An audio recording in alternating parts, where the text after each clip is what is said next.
আসসালামু আলাইকুম। Free Bangla tutorial website থেকে আপনাকে স্বাগতম। আজকে আমরা একটি নতুন টিউটোরিয়াল সিরিজ শুরু করতে যাচ্ছি, যে টিউটোরিয়ালটি হচ্ছে সিএসএস নিয়ে। অ্যাকচুয়ালি আমার পূর্ববর্তী টিউটোরিয়ালগুলো থেকে আপনাদের অনেক সাড়া পাওয়ার ফলেই, আপনাদের অনুপ্রেরণা থেকেই আমার এই টিউটোরিয়ালটি তৈরি। তো আমাদের সিএসএস এর জন্যে মানে সিএসএস এর ফুল মিনিং হচ্ছে ক্যাসকেডিং স্টাইল শিট, এবং সিএসএস সাধারণত তিনটি অংশ নিয়ে তৈরি করা হয়ে থাকে।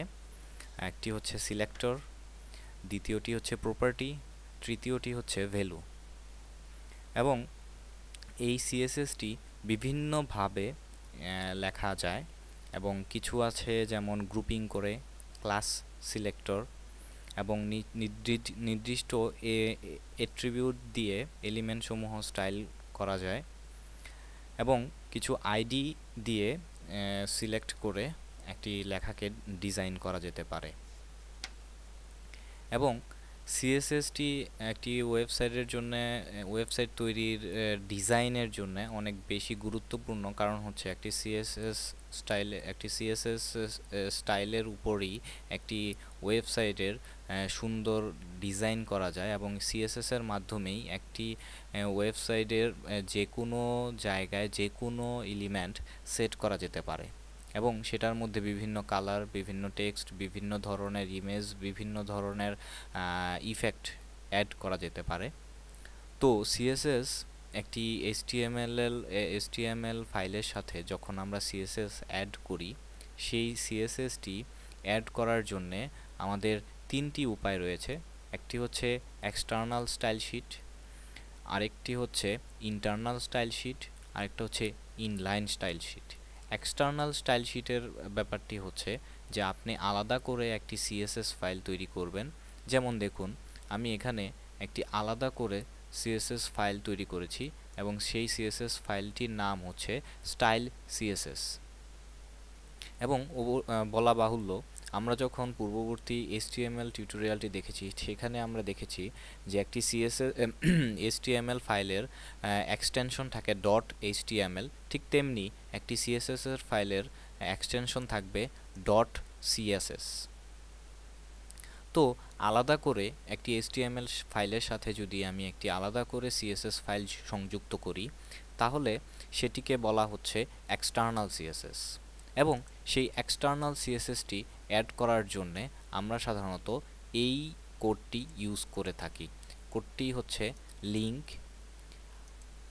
REL, তারপর সমান সমান চিহ্ন দিয়ে ইনভার্টেড কমার ভিতর স্টাইল শিট, তারপর type equal to type by text CSS, inverted comma শেষ, এবং HREF দিয়ে আপনি ইনভার্টেড কমার ভেতরে আপনার যে সিএসএস ফাইলটি তৈরি করেছেন, সেই সিএসএস ফাইলটি এখানে দিয়ে দিতে হবে। এবং আপনার যদি অ্যাজ ইউজুয়াল আমরা ওয়েবসাইটের ক্ষেত্রে, ওয়েবসাইটে যখন একটি লাইভ ওয়েবসাইটের ক্ষেত্রে আমরা কাজ করতে যাই, তখন আমরা সাধারণত যে সিএসএস নামে একটি ফোল্ডার তৈরি করি, সেই ফোল্ডারের ভিতরে ওই যাবতীয় যত রকমের সিএসএস ফাইল থাকে, সেই ফাইলগুলো রেখে তারপর ওই ফোল্ডারের নাম দিয়ে তারপর এখানে সেই সিএসএস ফাইলের লিঙ্কটি দিয়ে দেই। যেমন ধরুন আমার একটি ওয়েবসাইট রয়েছে আতিক আইটি।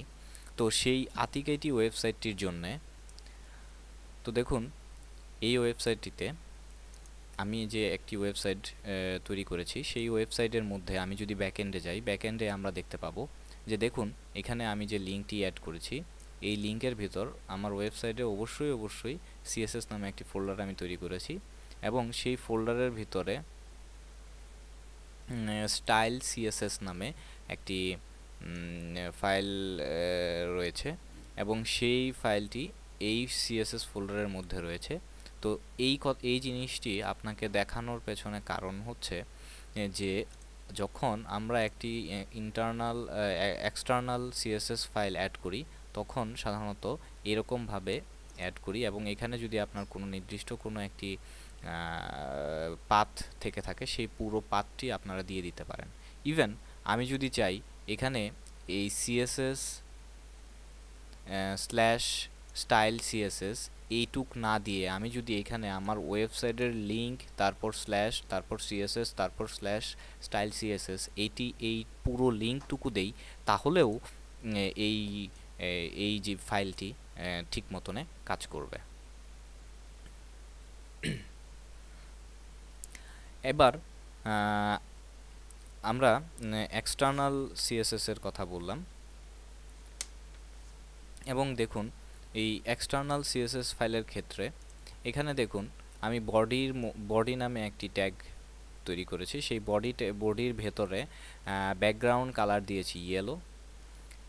H1 হেডিং, যেটা হেডিংয়ে আমি ফন্ট সাইজ দিয়েছি 36, এবং H2 যেটা হেডিং 2 সেটার মধ্যে কালার দিয়েছি ব্লু, এবং প্যারাগ্রাফের মধ্যে মার্জিন দিয়েছি যে মার্জিন থেকে 50 পিক্সেল দূরে থাকবে। তো দেখুন এটি হচ্ছে আমার সিএসএস ফাইলটি, এবং আমি কোডিংয়ের মধ্যে H1 দিয়ে একটি লেখা লিখেছি, H2 ভেতরে একটা লেখা লিখেছি, এবং প্যারাগ্রাফের ভেতরে একটি লেখা লিখিয়েছি। এবং এখন দেখুন যে আমাদের আউটলুকিংটা কেমন হচ্ছে।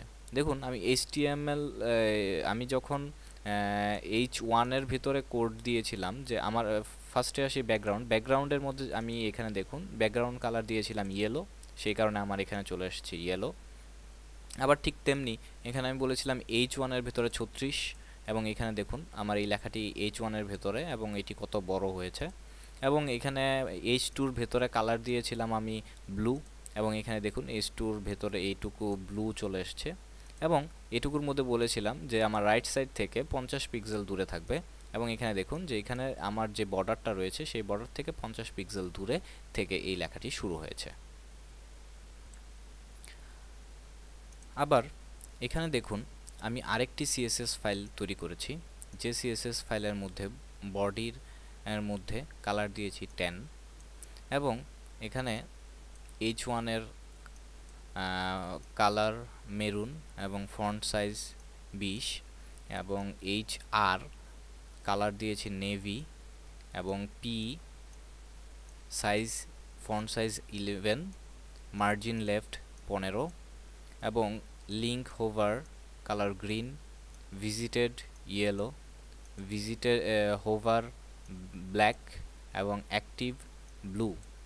এটির পেছনে এটি আমি এক্সটার্নাল হিসেবে সেট করেছি, এবং দেখুন আমি এখানে একটি লিঙ্ক অ্যাড করেছি, এবং এই লিঙ্কের পর এখানে দেখুন যে এখানে আমার ব্যাকগ্রাউন্ড কালারটি চলে এসছে। এখানে যে ব্যাকগ্রাউন্ড কালারটি দেওয়া ছিল সেই ব্যাকগ্রাউন্ড কালারটি এখানে চলে এসছে, এবং এখানে দেখুন যে আমার H1 হেডার 1 যেটা, সেটার মধ্যে আমি মেরুন কালার দিয়েছিলাম এবং 20 সাইজ দিয়েছিলাম, এবং এটা মেরুন কালার এবং 20 সাইজে চলে এসছে। এরপর এখানে আমি একটি লাইন টেনেছিলাম, এই যে লাইনটি, এই লাইনটি দেখুন নেভি, এবং এখানে এই কালারের একটি লাইন চলে এসছে। আবার এখানে আমি প্যারাগ্রাফের ভেতরে ফন্ট সাইজ দিয়েছিলাম 11, এবং মার্জিন দিয়েছিলাম 15। দেখুন এই যে প্যারাগ্রাফের ভেতরে আমি এই কথাটুকু লিখেছিলাম, এবং এই প্যারাগ্রাফের ভেতরে এই যে মার্জিন 11 এবং ফন্ট সাইজ 11-এ এটি চলে আসছে।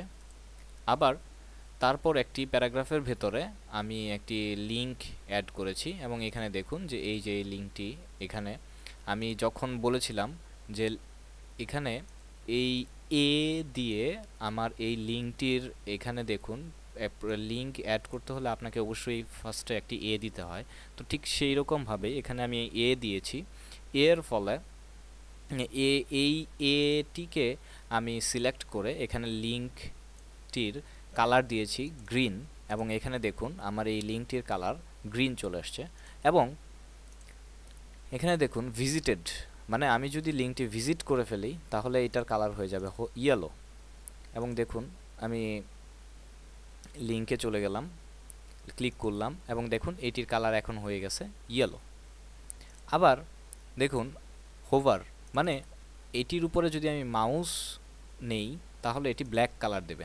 দেখুন এটার উপরে আমি মাউস নিচ্ছি এবং এটি অটোমেটিক আমাকে ব্ল্যাক কালার শো করতেছে। আবার এটি হচ্ছে অ্যাক্টিভ, হচ্ছে ব্লু, মানে যখন আমি এই লিঙ্কটির মধ্যে ক্লিক করব তখন এটি অটোমেটিক ব্লু হবে এবং আপনারা দেখতে মানে খুব দ্রুত হওয়ার কারণে আপনারা দেখতে পাবেন কিনা আমি বলতে পারছি না, বাট এখানে দেখুন আমি ক্লিক করছি এবং এটি অটোমেটিক একটা ব্লু কালার শো করছে, দেখুন এই যে ব্লু, এবং আমার গুগলে চলে যাচ্ছে। তো ঠিক এইভাবে আমরা একটি লিঙ্কের মধ্যে বিভিন্ন হোভার ইফেক্ট দিতে পারি। এবং আজকে আমরা এক্সটার্নাল স্টাইল শিটের কিছু ছোট্ট ব্যবহার দেখলাম। আমরা পরবর্তী টিউটোরিয়ালে ইন্টারনাল স্টাইল শিট নিয়ে কিছু আলোচনা করব।